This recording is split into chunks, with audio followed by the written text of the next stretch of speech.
Okay, if we take a look at mixed in key software, this can key your tracks in batch and in single file for you. If what I talked about previously with the keyboard and the piano and keying your own tracks that way, you can't quite get the gist of that, or it went in one ear and out the other, or over your head. You can always use software. Obviously it's not free, you have to pay a small fee to purchase this.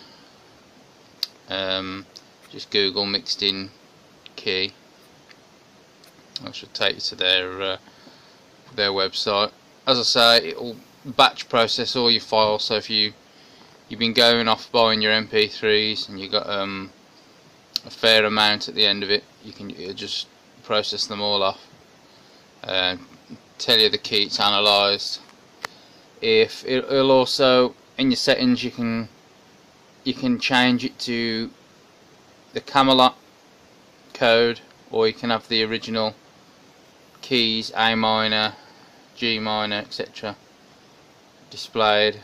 There's a new thing they've introduced here, which is an energy level, where it reads the energy level of what it determines as the energy level of the track, whether it's a high energy level or a low energy level, on a scale of 1 to 10, I think that is. Analyses the tempo of your track as well, so you don't have to count a track count at how many beats a track's got for 30 seconds and then multiply that by 2 for the BPM, or mess about reading your BPM counters on any hardware that you might have, like a mixer or CDJ or software. So it's already there, and it'll all be, you can change the options to have that all put on the end of your file, your MP3 file, so when you bring it up, you know the key or the Camelot code it's in, and the BPM, and anything else that you want to put on there in the categories there that's up there. Got your own player here to play the tracks back built in if you need to do that. There's a Camelot wheel up here if you really need to look at the wheel for any reason. The beauty of the Camelot wheel, of course, and the numbering system it uses,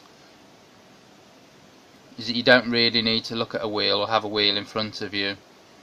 You can remember everything in your head because you know which numbers are next to each other, clockwise and anti-clockwise, and the same number, 5 to 5, A and B, is from minor to major, the same with every other number, so you can remember that imprinted in your head. You don't really need to look at a wheel or anything. That's the beauty of the Camelot system there.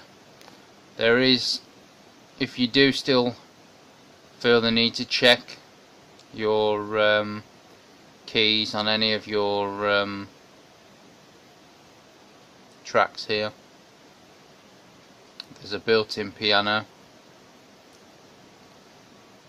and you can click that and it'll bring up a piano.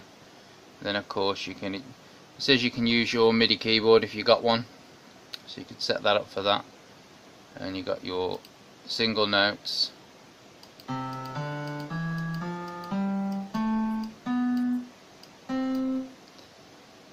But you've also got your keys in the minor and major, which is set up for the Camelot code. So if you want to go the one that you can recognise, A minor, which is 8A, and it'll play the key or the chord, A minor chord there, or the 8A chord as it's got there.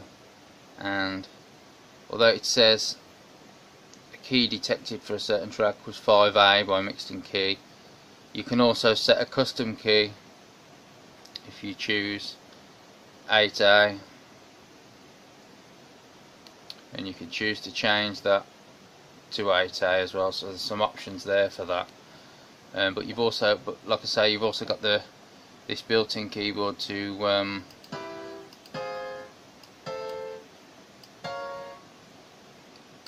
check your keys there.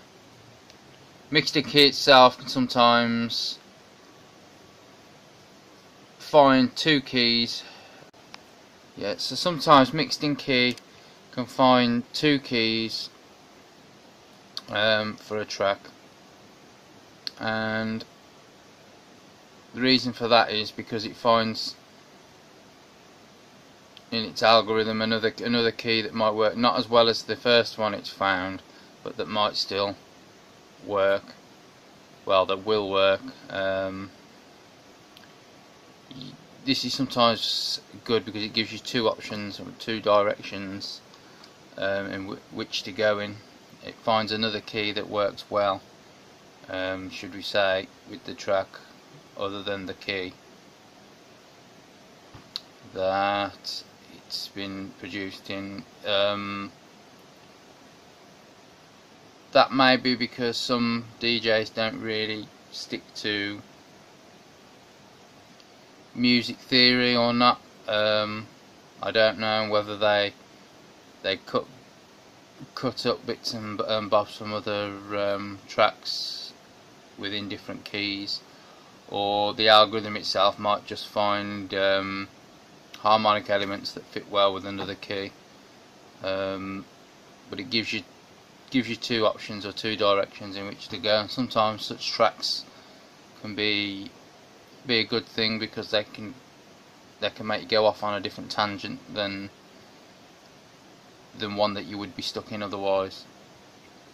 So yeah, it's good software to have, but like I said before, it's still always good to be able to know how to do it yourself. You might find yourself in a situation where you can't connect to the internet, or you haven't got your software, and you can't key the tracks on software, so just that once you might want to key that track or vinyl or whatever you're listening to in a record store, or something similar situation to that, and you don't obviously have the software but you know how to do it then with the keyboard. But if you're not sure how to do anything with the keyboard, obviously the software is there to do that with, and it's very good software. I will just add that when I am mixing harmonically in general, similar to when modulating and energy boost shift mix, I generally tend to mix in a clockwise fashion. For that again is that I sense that there tends to be more of an energy build up that way around. I can fall back every now and again, but then I pick back up again and go. Otherwise I tend to find that if you tend to stay anti-clockwise, it tends to do the opposite in my point of view. It might be different, you might get the different point of view yourself, but that's just my personal preference.